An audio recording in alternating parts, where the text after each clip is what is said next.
پاکستان کی تاریخ میں اس کی مثال نہیں ملتی ہے سیلاب سے جو تباہی آئی ہے. لاشیں نکل رہی ہیں کیچڑ کے اندر سے. کچھ لوگ ایسے ہیں جو بیچ میں خشکی میں پھنس گئے, ان کے پاس کھانے کا انتظام نہیں, وہ بھوک سے تڑپ کے مر رہے ہیں. اب آپ دیکھیں نا ان حالات میں میڈیا کو دیکھیں تو ان کے سیاسی جھگڑے پھڈے ہی چل رہے ہیں, وہ ایسا ہے, وہ ویسا ہے, وہ یوں ہے. کوئی بھی قوم کا نہیں سوچ رہا. تھوڑی دیر کے لیے تصور کر لیں آپ کسی ایسی جگہ پھنسے ہوئے ہوں جہاں چاروں طرف پانی ہو, نہ آپ اس سے نکل کے جا سکتے ہیں, نہ آپ کے پاس کوئی خوراک کا انتظام ہے, تو آپ پہ گزرے گی کیا قیامت گزرے گی, اور کیسے ترس رہے ہوں گے, تڑپ رہے ہوں گے کہ کوئی خوراک کا انتظام ہو جائے اور اس پر اوپر سے دوبارہ بادل برسنا شروع ہو جائیں. مفتی طارق مسعود اسپیشل. بھئی یہ سیلاب زدگان کے حوالے سے چند باتیں آپ سن لیں. پاکستان کی تاریخ میں اس کی مثال نہیں ملتی ہے سیلاب سے جو تباہی آئی ہے. 2011 میں بھی 10 یا 11 میں بھی آیا تھا سیلاب, مگر اتنی خطرناک نوعیت کا نہیں تھا. لاشیں نکل رہی ہیں کیچڑ کے اندر سے, اللہ بچائے. بچے, کچھ لوگ ایسے ہیں جو بیچ میں خشکی میں پھنس گئے, ان کے پاس کھانے کا انتظام نہیں, وہ بھوک سے تڑپ کے مر رہے ہیں, وہاں تک کوئی پہنچ بھی نہیں رہا. اب اس میں ایک طریقہ تو یہ کہ ہم حکومتوں کو برا بھلا کہتے رہیں. اب آپ دیکھیں نا ان حالات میں میڈیا کو دیکھیں تو ان کے سیاسی جھگڑے پھڈے ہی چل رہے ہیں, وہ ایسا ہے, وہ ویسا ہے, وہ یوں ہے. کوئی بھی قوم کا نہیں سوچ رہا.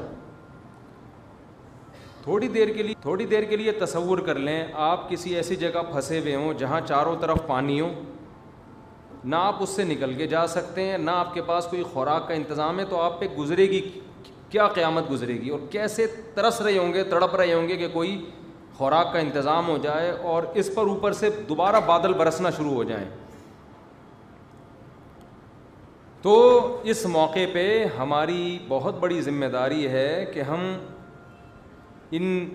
اس قسمہ کرسی میں جو لوگ پڑے ہوئے ہیں ہم ان کو بے یار و مددگار نہ چھوڑیں. اچھا, اس میں ایک گڑبڑ یہ بھی ہے کہ جب بھی ملک میں اس طرح کے حالات آتے ہیں بہت سے فراڈی لوگ ان حالات کو کیش کرا کے اپنی جیبیں بھرنا شروع کر دیتے ہیں, کیونکہ لوگوں کے دل میں ایک جذبہ ہوتا ہے نا تعاون کا.